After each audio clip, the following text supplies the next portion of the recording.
જીતેન્દ્ર પંડ્યા શ્રી સંહિતા મહિલા મંડળ દ્વારા કે જે શ્રી વીણાબેન પંડ્યાએ આ સ્થાપિત કરેલું છે. પવિત્ર એવો શ્રાવણ માસ પૂર્ણ થઈ ગયો છે ત્યારે હવે આપણે ગણપતિ દાદાની આરાધના કરવાની છે.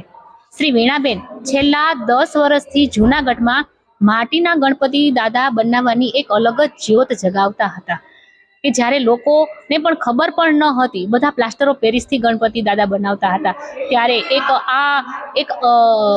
આવું એક પડકાર ભર્યું પગલું ભરવું એક વીણાબેને સાર્થક કરી અને સાબિત કરી આપેલું હતું. આજે તો ઘરે ઘરે લોકો માટીના ગણપતિ દાદા બનાવે છે, કારણ કે જો આપણે સ્વયં જાતે બનાવીએ ને તો એમાં એક ભાવ ઉમેરાય છે, અને ભાવથી જે કાંઈ પણ આપણે બનાવીએ ને એમાં એક આપણી શ્રદ્ધાઓ પણ ઉમેરાય છે, અને ભગવાનને પામવા માટેનો પણ એક આ અલગ જ માર્ગ છે.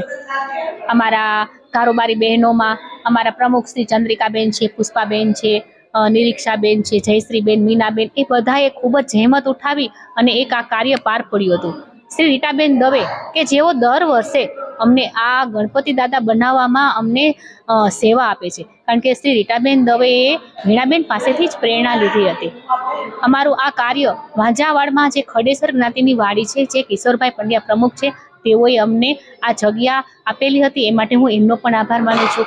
અમારા આ વર્કશોપમાં 5 વર્ષથી દીકરીને લઈ અને 75 વર્ષના વડીલ બહેનોએ ખૂબ જ ભાવભેર ભાગ લીધો હતો અને આસ્થાથીને ગણપતિ દાદા બનાવ્યા હતા.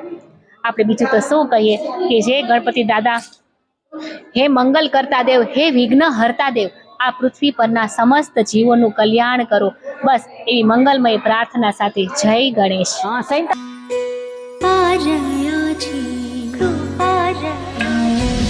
सर्वांगी सुंदर ओटी शेंदुराची